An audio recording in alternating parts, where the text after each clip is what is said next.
రాష్ట్రంలో శాంతి భద్రతలు కాపాడడం వల్ల పోలీస్ అభ్యర్థులు అంతే ముఖ్యం. కాబట్టి పోలీస్ రిక్రూట్మెంట్ వెంటనే నింపాలి.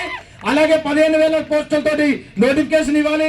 జీవో నెంబర్ 46 తొలగించాలి. సార్, ఇది జీవో నెంబర్ 46 అనేది చాలా డేంజర్. ఇప్పటికి ఎంతో మంది చచ్చిపోయారు. నా మీద 4 కేసులు పెట్టారు. ఇప్పటికీ సచివాలయాన్ని ముట్టడించిన మొట్టమొదటి వ్యక్తులు మేమే. దాని మీద 4 కేసులు ఇప్పటికే నడుస్తున్నాయి. సుప్రీంకోర్టు దాకా జియో 46 నడుస్తుంది. జియో 46 తొలగించాలి. ఇది చేసినాడు సోమేష్ కుమార్, బీహార్కి చెందినాడు. వాడు అరెస్ట్ అయిపోయిండు. తర్వాత ఈ పోలీస్ బోర్డు చైర్మన్ ఆంధ్ర వ్యక్తి వి శ్రీనివాసరావు తెలంగాణ విద్యార్థులను ముచ్చమట్లు పెట్టిస్తుండు. క్వశ్చన్లు తప్పించిండు. లాంగ్ జంపాలను ముచ్చమట్లు పట్టించిండు. జియో 46 అరిగోసలు పెట్టిండు. అలాంటి డ్రాయింగ్ ఇంకెందుకు తొలగించట్లేదు? అలాంటి డ్రాయింగ్ తొలగించాలి పోలీస్ నోటిఫికేషన్ లో. ఎందుకు ఇంకా 2 రిక్రూట్మెంట్ల నుంచి ఎంచుతారు? పోలీస్ బోర్డు చైర్మన్ తొలగించాలా లేదా? మీరు చెప్పండి. వెంటనే తొలగించాలా లేదా?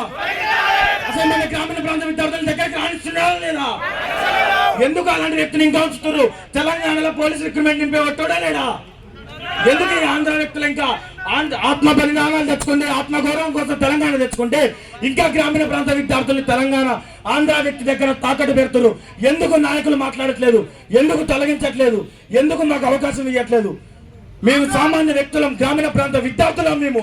మమ్మల్ని అధికోసలు పెడుతున్నారు. ఇంకా తొలగించాలి. వెంటనే న్యాయం చేయాలి. ఏజ్ 35 సంవత్సరాల వరకు ఇవ్వాలి. 32 సంవత్సరాల వయసులో జాబ్ కొట్టిన వ్యక్తికి జీవో నెంబర్ 46 వల్ల కోల్పోయిండు. కాబట్టి ఇంకా 3 సంవత్సరాలు పెట్టి 35 సంవత్సరాలు ఏజ్ ఇవ్వాలి. ఈ విషయాలలో ఏది తెలగమైనా 14F ద్వారా తెలంగాణ ఎలా మళ్ళీ దశుద్ధమో అందుకున్నదో ఈసారి కూడా తెలంగాణలో ప్రభుత్వం మారిపోద్ది.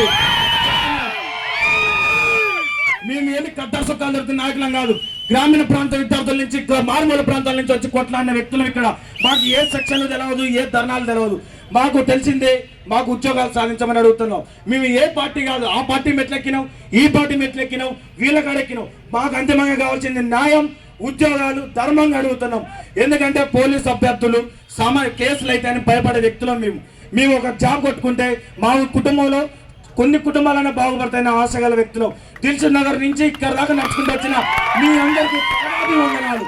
పోలీసు అభ్యర్థుల నాయకత్వం, 15,000 కానిస్టేబుల్ నోటిఫికేషన్ వెంటనే, వెంటనే.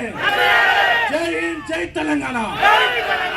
46 జీవో తరపున ముగ్గురు వీళ్ళందరినీ లీడ్ చేస్తూ 300 మందిని తీసుకొచ్చినటువంటి అభ్యర్థులలో ఒక తమ్ముడు అయినటువంటి వంశీ వచ్చి మాట్లాడవలసిందిగా